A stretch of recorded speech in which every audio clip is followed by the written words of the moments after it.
Berita wilayah kita teruskan untuk ikuti laporan dari negeri Perak. Program RPL, Iktiraf Pengetahuan dan Kemahiran Anggota Tentera Laut Diraja Malaysia. Laporannya bersama dengan Muhammad Nasrik Muhammad Nisara. Nasrik. Terima kasih rakan penyampai di Angkasa Puri. 148 anggota yang menjalani kursus penyelia dan penyelidikan kanan Tentera Laut Diraja Malaysia TLDM menerima diploma Program Recognition of Prior Experiential Learning RPEL. Panglima Tentera Laut Laksmana Tan Sri Muhammad Reza Muhammad Sani berkata, program yang julung kali diadakan itu bagi mengiktiraf pengetahuan dan kemahiran anggota pada peringkat Diploma Kemahiran Malaysia oleh Jabatan Pembangunan Kemahiran JPK berdasarkan bidang kemahiran semasa berkhidmat.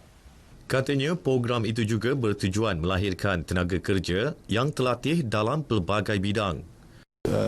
Khusus-khusus yang dianjurkan oleh TLDM, khusus kerjaya yang dianjurkan oleh TLDM ini secara tidak langsung akan mendapat pengiktirafan dan sekaligus kita mengharapkan bahawa kebolehpasaran warga TLDM apabila mereka bersara kelak akan meningkat lagi. Beliau berkata demikian selepas majlis convocation Diploma Program RPEL di Pangkalan TLDM Lumut. Turut dilancarkan 5 buku panduan latihan TLDM iaitu buku panduan jurulatih, buku panduan pegawai dalam latihan, buku panduan laskar dalam latihan, buku panduan prajurit muda dan naval term and ethics. Selama Perak kini mempunyai tarikan terbaru. Whitewater rafting yang sebelum ini popular di Gopeng kini diketengahkan sebagai produk pelancongan baru di daerah tersebut. Ikuti laporan Fahmi Muhammad Noor meninjau keunikan aktiviti baru itu di Latar Rambung selama. Antara keistimewaan whitewater rafting di Latar Rambung, anda akan merasai pengalaman meredah 5 jeram besar grade 1 hingga 4 untuk aktiviti rafting sepanjang Sungai Selama. Cabaran itu pastinya memberikan pengalaman yang amat menyeronokkan khususnya kepada peminat sukan lasak itu. Menurut pengusahanya Muhammad Idrus Abdul Wahid, sejak diperkenalkan pada Mei tahun lepas, sambutan orang ramai amat menggalakkan terutama daripada pelancong luar.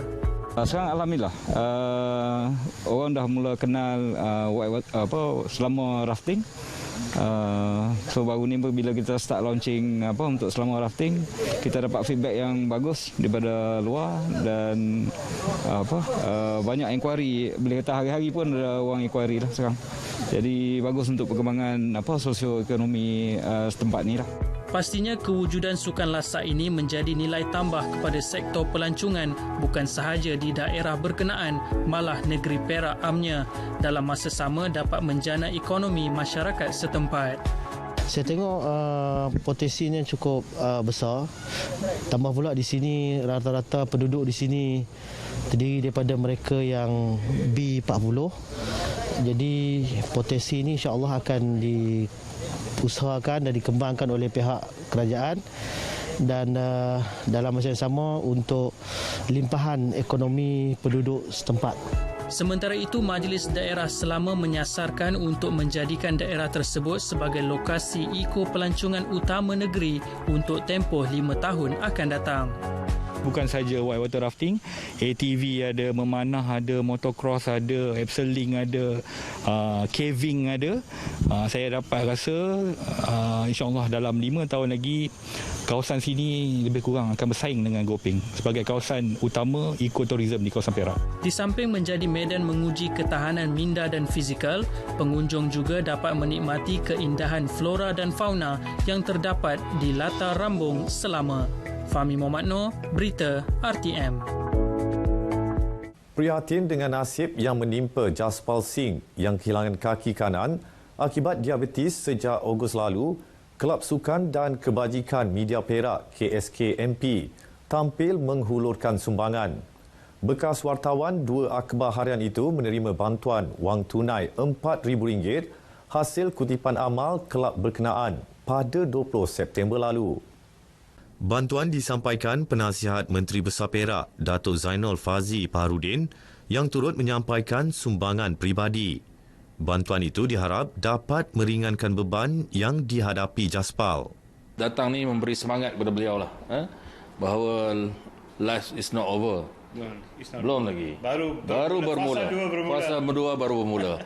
Okey, kita harapkan beliau akan terus bersemangat untuk memberi bimbingan kepada wartawan generasi baru berdasarkan pengalaman-pengalaman beliau yang boleh dikongsikan. Alhamdulillah, hari ini selepas ia dilancarkan pada 22 September itu hari, kita telah berjaya mengumpul sejumlah dana dan kita serahkan kepada saudara Jaspal. I'm very happy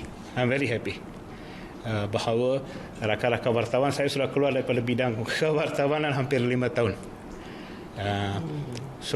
Tetapi ramai masih ingat dan telah memberi sumbangan dalam keadaan saya sekarang.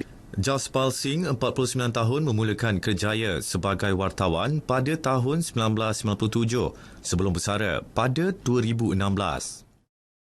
Sekian paparan berita dari Perak. Kita kembali kepada rakan setugas di Angkasa Puri. Baik, terima kasih Nasrik untuk laporan dari Perak itu tadi. Lagi laporan dalam berita